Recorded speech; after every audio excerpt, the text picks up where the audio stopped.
Hello everyone, welcome to the Grow More Academy. Myself Ravi Kumar. So finally LRDA CAT 22 का slot number 1 discuss कर रहे हैं. Slot number 1 में भी set number 1 you know very well in LRDA section there is the four set. और four set में जो first set morning के स्लॉट में था उसको कुछ यूनिक अप्रोच से डिस्कस कर रहे हैं.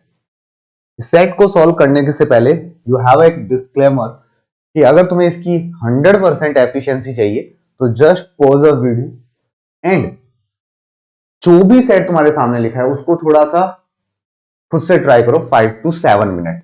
इससे तुम्हारी बेटर अंडरस्टैंडिंग बनेगी और जब तुम ये सॉल्यूशन देख रहे हो तो तुम्हें इजी टू अंडरस्टैंड रहेगा. Is it clear? And in comment section तुम बता सकते हो तुम्हारा ये एक्सप्लेनेशन कैसा लगा एंड ये भी बता सकते हो कि कौन सी चीज में डाउट है और कौन से टॉपिक पे तुम्हें सबसे ज्यादा प्रॉब्लम है जिसपे तुम्हें इन फ्यूचर वीडियोस चाहिए. ठीक है, लेट्स स्टार्ट बच्चों.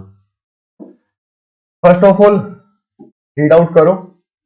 एक बड़ा ही प्यारा सा सेट है ये. 22 के स्लॉट 1 में आया था. Funding and new incentive. जैसे शार्क टैंक देखते हो ना तुम लोग, उसमें जो फंड देते हैं वो शार्क, वैसे ही 6 इंटरव्यूअर आते हैं कॉलेज में फंड देने के लिए 5 कैंडिडेट्स को. एक कैट में बड़ा ही पुराना रूल है कि ऐसे अनोइंग से नेम होंगे जो तुम लोगों ने बहुत कम सुने हैं, जिनके प्रोनाउंस करना टफ है, बट तुम लोगों को उनमें ज्यादा टाइम वेस्ट मत करना. अल्फाबेटिकली देखोगे तो ABCDEF है.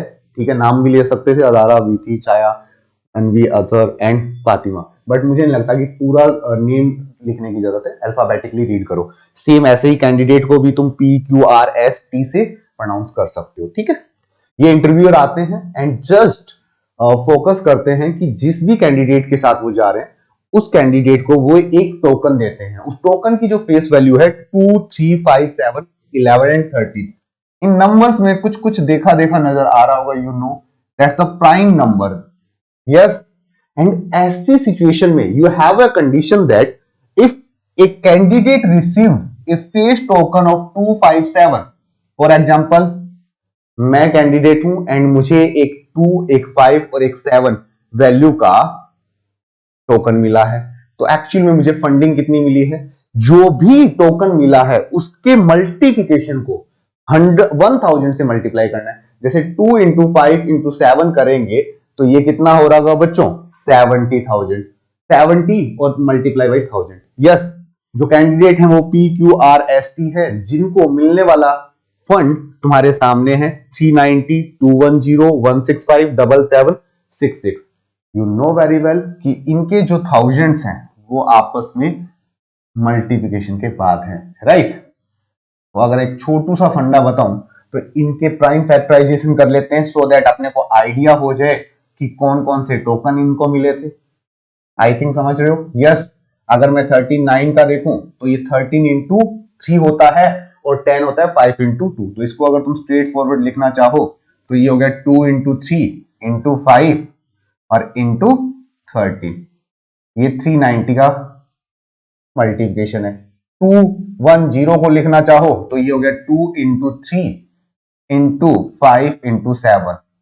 यू नो वेरी वेल कि 10 इंटू 21 इज 210. नेक्स्ट का लिखना चाहो तो ये 11 इंटू 5 और इंटू 3. तो ऐसे लिख सकते थे कि 3 इंटू 5 इंटू 11. होप सो ये भी क्लियर है. 77 easy to do, 7 into 11, right? सबसे लास्ट वाला देखोगे तो 2 इंटू 3 6 होता है, मल्टीप्लाई बाई 11 देखें सर तो ये 66 हो जाएगा. You know very well guys, तुम्हारे पास 6 इंटरव्यूअर हैं, 5 कैंडिडेट हैं, तो 6 इंटू 5 का ग्रिड बनेगा. मतलब एक ऐसी टेबल बनेगी जिसमें एक साइड तुम लोग सारे इंटरव्यूअर को रखोगे और एक साइड तुम लोग सारे के सारे कैंडिडेट को पुट करोगे. उसके लिए मैंने एक फिलअप किया है. विजिबिलिटी आई थिंक होगी, नहीं तो तुम लोग इसको स्ट्रेट फॉरवर्ड यहां से रीड कर सकते हो और बेटर अंडरस्टैंडिंग के लिए तुम यहां आ सकते हो. ठीक है, अब जरा नाम पुट कर देते हैं. फुल नेम लिखने की जरूरत नहीं है, टाइम सेव होगा तुम लोगों का. Just put ABCDEF. ये सारे इंटरव्यूअर हैं, राइट एवरीवन? इसके बाद मैं कैंडिडेट का नाम लिखूं तो कैंडिडेट PQR एस और टी। होप सो क्रिस्टल क्लियर है। You have a crystal clear कि ये जो टेबल है वो डाटा फिल करने के लिए है। बस थोड़ा सा फटाफट ये लिख लेना, नहीं तो फिर तुम लोग मिसिंग करोगे। जैसे 390 का जो मल्टीप्लिकेशन फैक्टर था वो क्या है बच्चों? वो मल्टीप्लिकेशन फैक्टर था sir 2 into 3 into 5 into 11 sorry 13। Yes, and after that देखोगे तुम लोग तो 210 है, एंड 210 को देखोगे तो कितना आएगा सर? 2 into 3 into 5 into 7। बहुत बढ़िया। And after that you guys just notice that कि 165 कैसे लिखे सर? 165 को अगर तुम पुट अप करना चाहते हो तो ये आ जाएगा 3 इंटू 5 इंटू 11। बहुत बढ़िया। And after that you guys just put 77, तो ये होगा 7 into 11 and in the end 66। इसका जो मल्टीप्लिकेशन फैक्टर है, प्राइम फैक्टराइजेशन तुम जो कर रहे हो, 2 इंटू 3 इंटू कितना बच्चों? 11। ये फैक्टराइजेशन करने की वजह से तुम नंबर ऑफ टोकन और फेस वैल्यू को इजीली फाइंड कर सकते हो। ठीक है, ये पहला क्लू तुम्हारे माइंड में क्लिक होना चाहिए। नंबर्स की नॉलेज तुम्हें होनी चाहिए सफिशिएंट। चलो थोड़ा और आगे बढ़ते हैं।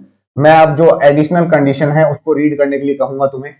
एफ जो है award a token to everyone, सबको सबको अवॉर्ड दे रहा है। किसको छोड़ के? क्यू को छोड़ के। क्यू को अवॉर्ड नहीं दे रहा। तो मुझे एक बात बताओ, एफ जो है वो कितने टोकन यूज कर रहा है? 1 2 3 और 4 टोकन यूज कर रहा है। 5 कैंडिडेट में से सिर्फ एक कैंडिडेट को टोकन नहीं दे रहा, मतलब 4 टोकन प्रोवाइड कर रहा है। तो उसके पास उस नंबर के 4 टोकन होने चाहिए। यहां पे फाइंड आउट करो बच्चों, कौन सा ऐसा नंबर है जो कैरी कर रहा है तुम्हारा 4 टाइम। तुम लोग नोटिस करोगे तो 3 ऐसा नंबर है जो 4 टाइम इनके मल्टीप्लिकेशन में आ रहा है। तो इजीली पुट कर दो बच्चों, बाकी सबको डेफिनेटली 3 मिलेगा। जो चीजें 101% है तुम्हें टेबल के इनसाइड पुट करनी है, और जिन पे तुम कंफ्यूज हो उसे आउटसाइड पुट कर लेना तो बेटर रहेगा। ठीक है, चलो आगे आते हैं। क्या a awarded token to no one? ए ऐसा ऐसा इंटरव्यूअर है जो किसी को टोकन नहीं देता। किसको छोड़ के? पी को छोड़ के। तो बाकी सब पे क्रॉस कर दो। तो मतलब ए के पास जो टोकन नंबर है वो सिर्फ और सिर्फ इन प्राइम फैक्टराइजेशन में सिर्फ एक बार यूज हुआ है, और वो तुम्हें अच्छे से दिख रहा है। क्या है? 13।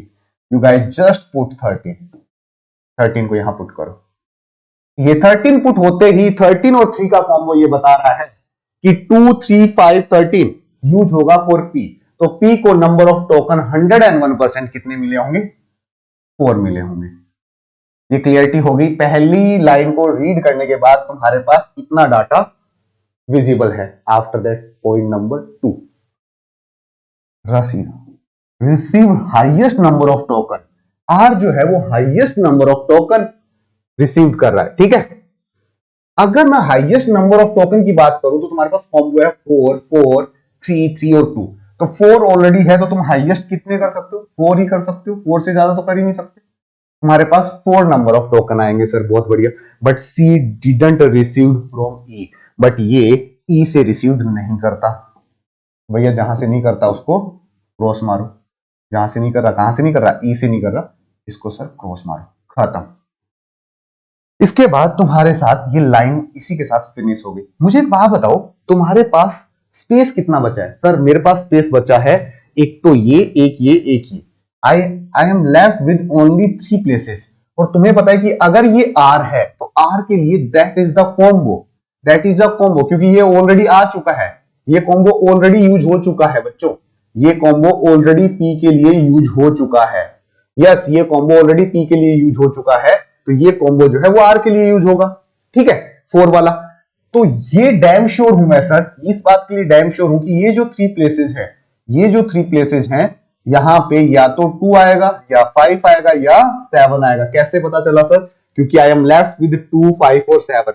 इन 3 प्लेसेस में, चाहे बी चाहे सी या डी, इन 3 इंटरव्यूअर के पास अगर टोकन देना है तो या वो 2 देगा या 5 वाला टोकन देगा या 7 वाला। ये बात 101% श्योर हो चुकी है।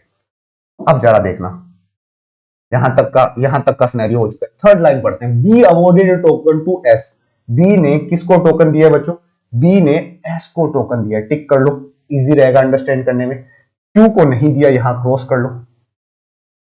आफ्टर दैट डी जो है उसने किसको टोकन दिया है? सर क्यू को तो टोकन दिया है उसने, बट किसको नहीं दिया? गाइस जस्ट टेल मी, किसको नहीं दिया? सर एस को नहीं दिया। इतना पुट अप कर सकते हो क्या? जितनी बातें लिखी हैं उनको सिर्फ पुट करने की जरूरत थी। अब बड़ा प्यार से और बड़ा ध्यान से समझना सारे के सारे। अब तुम्हें ये नंबर्स जो है वो हेल्प करेंगे, जो गिवन नंबर इस साइड गिवन है, ठीक है। मुझे बताओ 3 के साथ क्या क्या कॉम्बो है? 3 के साथ एक कॉम्बो तो आ रहा है सर। अब देखो तुम्हें कुछ आसानी से सॉल्व करने की जरूरत है, जो तुम्हें आसानी से सॉल्व करने वाली जरूरत है कि विदाउट यूजिंग थ्री ऐसा कौन सा कॉम्बो है जिसमें 3 नहीं है? सर एक ही कॉम्बो है जिसमें 3 नहीं है, तो आई एम डैम श्योर कि क्यू को नंबर ऑफ टोकन 2 मिले होंगे, ये वाला कॉम्बो। अगर इसको 2 मिले हैं तो बाकी दोनों को 3 मिले हैं। मैं ये नहीं कह रहा कि कौन से वाला 3 मिला है, बट तुम्हारे पास सिर्फ 2 ऑप्शन बचे थे 3 और 3 टोकन देने के, वो तुमने पुट कर दिए, तो ऊपर का टेबल फुलफिल हो चुका है। ध्यान से समझना, ये 3 वाले कॉम्बो में करें, ये 3 वाले कॉम्बो में समझना मेरी बात, ये वाले 3 वाला कॉम्बो, ये 3 वाला कॉम्बो, अगर सिर्फ 2 ही टोकन मिले हैं तो 11 और 7 दोनों आएंगे, 11 और 7 दोनों आएंगे। यू गाइज डैम श्योर, ध्यान से समझना, यू गाइज डैम श्योर कि यहां पे डेफिनेटली कोई नंबर आएगा और 11 और 7 में से आएगा। तो यहां 2 5 7 में से आ सकता है, तो क्या 11 आ सकता है? नहीं सर, यहां 11 तो नहीं आ सकता। यहां पे एक पॉसिबिलिटी बची है, वो आप आराम से पुट कर दो कि यहां पे 7 आएगा। अगर यहां 7 आ गया, यू गाइज नोटिस दैट 7 1 और 2 प्लेसेस में है, 1 और 2 प्लेसेस में है, तो 7 यहां भी आ जाएगा, राइट ना भाई? 7 2 ही बार प्रोवाइड किया गया है, तो ये 7 वाला कॉम्बो फिक्स। और यहां से ही अब ये स्लाइड चेंज होके क्या आ जाएगा? अब ये स्लाइड चेंज होके क्या आ जाएगा बच्चों? इसका जो स्लाइड चेंज है वो क्या आएगा? अब जो स्लाइड चेंज ये है, अब 7 ऑलरेडी आप दे चुके हो सर, तो आप बी और सी में पुट करने के लिए एलिजिबल हो, या तो 2 आएगा या 5 आएगा। 7 आप ऑलरेडी प्रोवाइड कर चुके हो, 7 2 टाइम है, तो बाकी सारे नंबर क्रॉस मारो, यहां पे ये क्रॉस मारो, यहां पे ये क्रॉस मारो। अब जरा समझना, 3 के साथ दोनों बार 11 आ रहा है, बट यहां तो 2 और 5 ही आ सकता है ना, यहां तो 2 और 5 ही आ सकता है, तो 11 नहीं आ सकता। तो 3 के साथ 11 आने की जगह 2 ही बचती है, एक तो 11 यहां आ सकता है, समझना आराम से, एक तो 11 यहां आ सकता है, एक 11 यहां आ सकता है। तुम कहोगे 11 यहां क्यों नहीं आया सर? तो तुम लोग देखो 2 3 5 13, इसमें 11 कहीं नहीं आ रहा, और 11 कितनी बार आया बच्चों? 11 1 2 और 3 बार आया है, तो डेफिनेटली 11 एक और आ जाएगा। तो ये वाला डाटा अपना फुलफिल हो चुका है, और यहां पे क्योंकि 11 3 टाइम है, तो ये वाला क्रॉस हो जाएगा। बहुत आराम से फिल कर रहे हो बच्चों। इससे तुम्हें एक बात और अच्छे से समझ में आ चुकी है, यहां पे 2 पुट हो चुके हैं, इसको भी सर कर दो क्रॉस। मजे की बात है, बिल्कुल आराम से। क्या और कोई क्लू है? सर और कोई क्लू नहीं है, तो यहां पे एक छोटी सी विजिबिलिटी अपने माइंड में डाल लेना, so that easy to understand रहे। यहां पे तुम कह नहीं सकते, हो सकता है 2 और 5 आ जाए, इसका उल्टा भी तो हो सकता है, यहां पे 5 और 2 आ जाए। समझ रहे हो सारे के सारे? यही कॉम्बो आगे कैरी करेगा, है ना, कि यहां हो सकता है 2 आ जाए, तो यहां 5 आएगा। अगर यहां 5 आया तो यहां पे 2 आएगा। You are not sure. अब तुम्हें पता है कि ये 2 5 डेफिनेटली अगर ये कैरी कर रहा है, तो सर यहां भी 2 5 आएगा, क्योंकि ऑलरेडी यहां पुट होना है, तो यहां भी 2 5 आएगा। तो मुझे एक बात बताओ, अगर यहां 2 5 आया, समझना, तो यहां पे सिर्फ 3 टोकन आ सकते हैं, तो ये वाला तो क्रॉस हो गया ना, क्योंकि तुमने ऑलरेडी 3 दे दिए हैं। तो मुझे एक बात बताओ, अगर मैं यहां भी 2 5 दे दूं, समझना सारी बात, जो गलतियां करोगे, मैं यहां भी अगर 2 5 दे दूं, तो ये दोनों सेम कॉम्बो नहीं हो गए क्या? 2 11 3 या 2 11 3 या 5 11 3 5 11 3। बट तुम्हें तो ध्यान रखना है ना, एक बार कॉम्बो तो 2 3 11 का करना है, एक बार 3 5 11 का करना है, एक बार तो 5 लेना है, एक बार 2 लेना है। तो ये बात श्योर है सर, अगर यहां पे पक्का आएगा, ऑलरेडी गिवन है, यहां पे पक्का आएगा, तो यहां पे ये वाला क्रॉस हो जाएगा, दैट्स इट। और क्योंकि फिलअप करने के बाद ये वाला क्रॉस, तो जो लास्ट रिमेनिंग है उसको पुट कर दो। चलो ग्रीन नंबर से कर दूं क्या? ग्रीन नहीं दिख रहा तो कोई बात नहीं, डार्क ग्रीन से कर देते हैं, 5 और 2। किसी भी एंगल से डिफिकल्टी पार्ट नहीं है, सिर्फ बी और सी में तुम फिक्स नहीं बता सकते कि कौन सा टोकन मिलेगा, बट यार डैम श्योर या तो 5 मिलेगा या 2 मिलेगा। होप सो मजे आ रहे हैं और समझ में भी आया होगा कि क्या पुट किया। अब क्वेश्चन सॉल्व करना not a difficult task. Go fast guys. First one देखो, how many token of Q. Q पे तो बहुत अच्छा डिस्कशन हुआ है अपना, बड़ा प्यारा सा डिस्कशन हुआ है। क्यू को जो टोकन मिले हैं वो मिलेंगे 2। अगर पूछ लेता कौन कौन से 2 मिलेंगे तो वो कॉम्बो होता 11 इंटू 7 का। ठीक है, चलो। Who among following definitely received a token from B? Definitely from B. B से तो उसे टोकन मिला है, बट उसे देवयानी, ठीक है, धनवी से क्या नहीं मिला, धनवी सॉरी से टोकन नहीं मिला। तो मुझे सिर्फ ऑप्शन चेक करने हैं, पूरी टेबल मत देखा करो।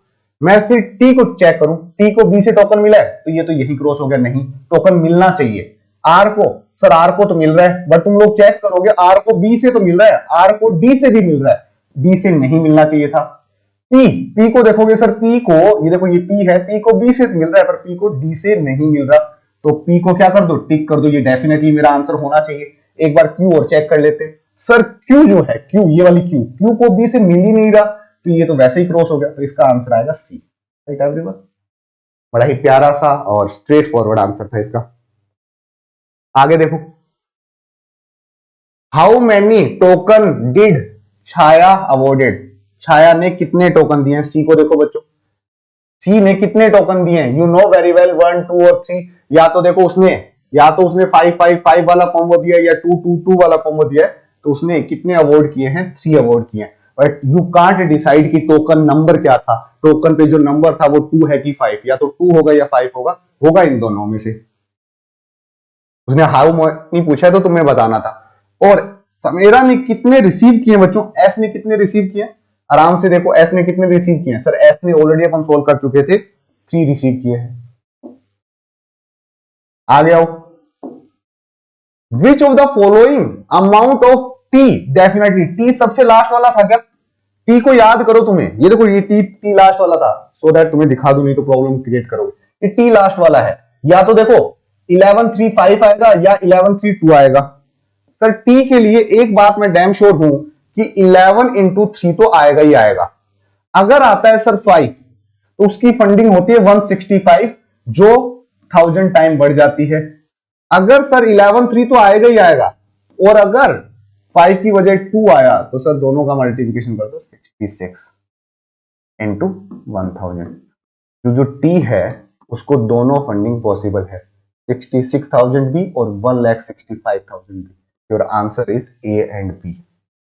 One of the finest set of logical reasoning and data impression. Hope so सबको समझ में आया होगा, जो फर्स्ट टाइम एलआरडीए पढ़ रहे हैं उनको यहीं से कॉन्फिडेंस आएगा। अगर ऐसे 4 सेट आते हैं, तुमने 2 बना लिए, you are the topper. Straightforward, जितना अच्छा अंडरस्टैंडिंग लेवल होगा, जितना अच्छा तुम लोगों ने पढ़ रखा है, नंबर ऑफ सेट तुमने सॉल्व कर रखे हैं, तो यू कैन डू इजिली। ठीक है, ज्यादा पैनिक करना नहीं है, जो इंफॉर्मेशन गिवन है पहले वो लिखो, डायरेक्ट इंफॉर्मेशन को टेबल के इनसाइड पुट करो, इनडायरेक्ट इंफॉर्मेशन को आउटसाइड पुट करो। एंड जितना ज्यादा तुम पजल्स करते जाओगे, तुम्हारा माइंड ग्रिल होता जाएगा, जितना ज्यादा तुम सोचने की एबिलिटी जनरेट करते जाओगे। होप सो वीडियो पसंद आया होगा, तो लाइक शेयर सब्सक्राइब जरूर कर देना। एंड नेक्स्ट जो वीडियो होगा वो सेट नंबर 2 का होगा। हर स्लॉट में there is a 4 set and there is a 3 slot, तो टोटल 12 क्वालिटी एलआरडीए सेट में करवाने वाला हूं 22 के लिए। और बाकी की update as soon as possible तुम्हें मिल जाएगी। फिर भी तुम में से कुछ बच्चों का माइंड में ये रहता है कि सर ये सारी पीडीएफ वगैरह कहां मिलते हैं, तो मेरे सोशल मीडिया हैंडल इंस्टाग्राम या फिर टेलीग्राम। अगर information as a education point of view से कहूं तो तुम लोग grow_more_academy को ज्वाइन कर सकते हो for such PDF and solutions.